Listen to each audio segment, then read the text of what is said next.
On June 19, 1865, Union troops stood in Galveston, Texas, and announced an order that has echoed far beyond the island city.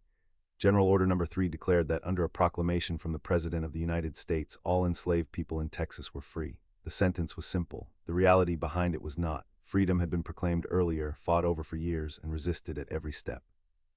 In Galveston, the news arrived as military authority, legal notice, public rupture, and the beginning of a much harder struggle over what freedom would actually mean. Juneteenth is often described as the day enslaved people in Texas learned they were free. That shorthand is powerful, but the deeper story is about enforcement. Abraham Lincoln's Emancipation Proclamation had taken effect on January 1, 1863. It declared enslaved people free in areas still in rebellion against the United States. But a proclamation on paper did not instantly reach or transform places where Confederate power, slaveholder control, distance, and war still shaped daily life. In Texas, slavery continued for more than 2 years after the proclamation because the Union had not yet gained the power to enforce freedom across the state. Texas occupied a particular place in the Civil War slave system. It was geographically distant from the main eastern battlefields, and its coastline and interior made federal control difficult. As Union armies advanced elsewhere, some slaveholders moved enslaved people westward into Texas, hoping to keep them beyond the reach of emancipation. The state became both a refuge for slavery and a symbol of how law, war, and geography could separate an official promise from lived reality. By the spring of 1865, the Confederacy was collapsing. Robert E. Lee surrendered at Appomattox in April. Other Confederate forces followed, but surrender did not automatically produce an orderly transition everywhere. Texas still had armed men, former Confederate officials, slaveholders, and tens of thousands of people whose legal status, labor, families, safety, and future were being contested. The end of the war opened a question that no battlefield surrender alone could settle. Who would enforce emancipation, and how far would freedom go? Major General Gordon Granger arrived in Galveston with Union forces in June. On June 19, his headquarters issued General Order Number 3. The order stated that the people of Texas were informed that, in accordance with a proclamation from the Executive of the United States, all slaves were free. It also said this involved absolute equality of personal rights and rights of property between former masters and formerly enslaved people. Then came a more complicated instruction. Freed people were advised to remain quietly at their present homes and work for wages.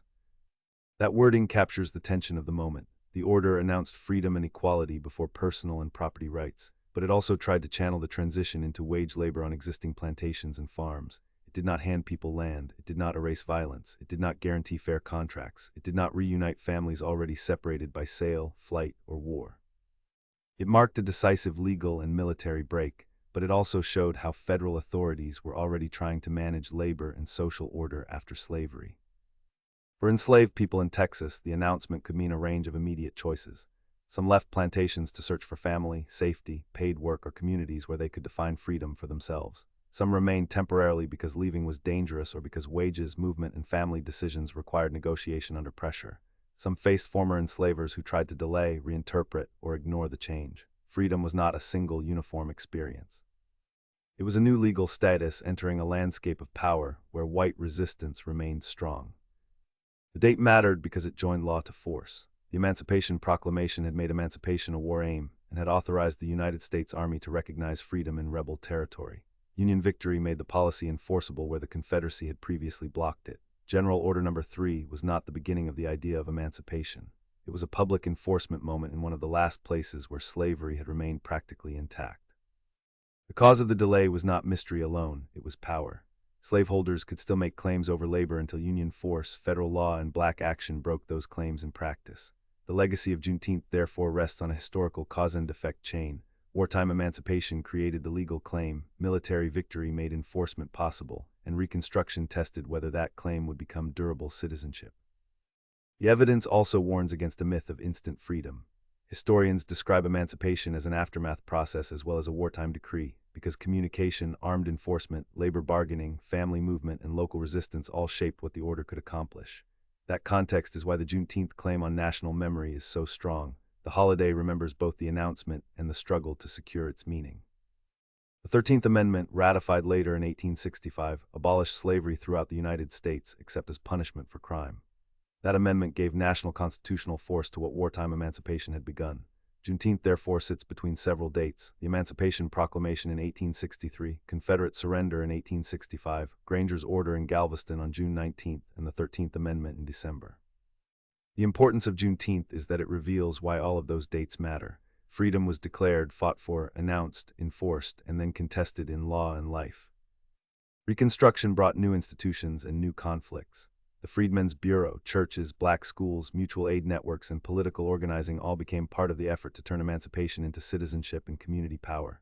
Formerly enslaved people sought legal marriages, family reunification, education, land, wages, and protection from violence. Their goals were practical and profound. They wanted control over labor, children, movement, worship, learning, and the meaning of their own lives. Opposition was immediate. Former Confederates and white communities often resisted black autonomy through contract pressure, intimidation, discriminatory laws, and violence. The promise of equal personal rights in General Order No. 3 collided with a post-war South determined by many whites to preserve racial hierarchy even after slavery's formal end. That conflict would shape Reconstruction, the rise of black political participation, and the backlash that followed. Juneteenth celebrations began in Texas and grew from memory into public ritual. Communities gathered for prayer, speeches, music, food, family reunions, parades, and readings that linked emancipation to education and civic pride. These gatherings were not merely parties. They were acts of historical ownership. They kept alive a date that national textbooks and political calendars often ignored. In parks, churches, and community grounds, people turned the memory of delayed freedom into a tradition of survival and assertion. The holiday also carries an important warning about simplified national stories. If emancipation is told only as a presidential document, the people who waited, fled, fought, enlisted, prayed, negotiated, taught, and built institutions after slavery can disappear from the frame. If it is told only as a joyful announcement, the violence and uncertainty after the announcement can disappear. Juneteenth asks viewers to hold both truths. The moment in Galveston was a real milestone of liberation, and the work of freedom remained unfinished. Modern recognition changed the public scale of the holiday. Texas made Juneteenth a state holiday in 1980. In 2021, the United States made Juneteenth National Independence Day a federal holiday. That federal recognition did not create the memory. Black communities had carried it for generations. What it did was move a community-rooted commemoration into the official national calendar, forcing a wider public to confront the delay between American ideals and American practice. The next checkpoint after June 19, 1865 was not celebration alone. It was Reconstruction, military enforcement, labor contracts, constitutional amendments, black political organizing, schools, churches, land struggles, and white backlash. The questions were immediate and concrete. Could formerly enslaved people move freely? Could they be paid fairly? Could they testify in court, own property, marry legally, vote, learn to read, and protect their families? Could the federal government defend those rights when local power resisted? That is why Juneteenth remains so powerful. It is not only a story about delayed news. It is a story about the distance between a right announced and a right secured. In Galveston, the words of General Order No. 3 brought the authority of Union victory into Texas. But the people who heard, repeated, celebrated, and acted on those words had to make freedom real in a world still organized to limit it.